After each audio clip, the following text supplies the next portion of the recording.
দিকে দেখবেন আপনার ছেলে আমার ছেলে, আপনার ভাইপো আমার ভাইপো, আপনার নাতি আমার নাতি, আপনার পুতা আমার পুতা।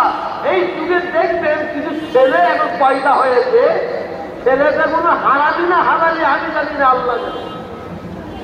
দেখবেন তারা চুল কেটেছে, চুল কে সোরের মতন চুল কেটেছে, কে কুত্তার মতন চুল কেটেছে, কে বদরের মতন চুল কেটেছে, কে আবার হিন্দুদের মতন চুল কেটেছে। ঠিক না বেটি?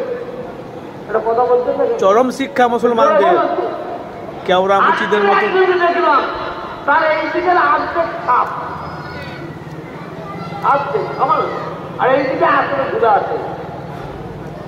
আমি বলুন ভাই টুপি কই, তুমি মনে দিচ্ছে কোর্টে বের করেছে, বের করছে ও মনে দিচ্ছে, মানে সে টুপিটা পকেটে করে নিয়ে এসেছে, টুপিটা পকেটে করে নিয়ে এসেছে, কিন্তু সে টুপিটা মাথায় দিচ্ছে না কেন একটু বলতে পারবেন? জোরে বলুন। 350-400 টাকা দিয়ে চুল কেটেছে, সোরের মতন কুত্তার মতন টাকা পড়ে যাবে। আমি একটু রাগে নয়, একটু মহাপত করে জিজ্ঞেস করলাম, ভাই তোকে তোমাকে একটা কথা জিজ্ঞেস করবো? বলেন। আমি তুমি কোন নবীর উম্মত? বললো আমি নবী মুহাম্মদ সাল্লাল্লাহু আলাইহি ওয়াসাল্লামের উম্মত।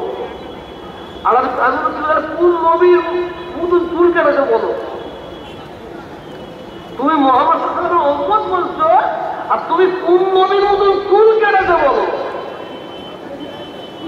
হয় অমিতাভ বচ্চন, তারা মারাদোনা, তাই মেসি সব মাল বেরিয়েছে, তারা যেভাবে চুল কেটে দেয়, তুমি তো অনেক উম্মত।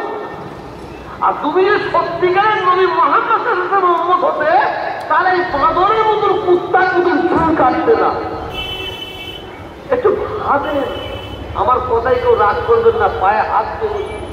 বাস্তব একটা কথা বলবো আপনাদের, ওই যদি আগেটা ভয়ে ভয়ে হয়ে বলছি, আমাদের ছেলেগুলো এইরকম হয়ে ঘুরে বেড়াচ্ছে কেন? ট্রেনটা খুলছে, মোটরসাইকেলে দম দিচ্ছে, চুল উড়াতে উড়াতে যাচ্ছে কেন? শুনুন, আমার দাদা মুজাদ্দিদুল জামান পীর আবু বকর সিদ্দিক রাহমাতুল্লাহ আলাইহি, তিনি সারা জীবন হালাল খেয়েছে। হালাল। তার ছেলে জুলফিকার আলী সিদ্দিকী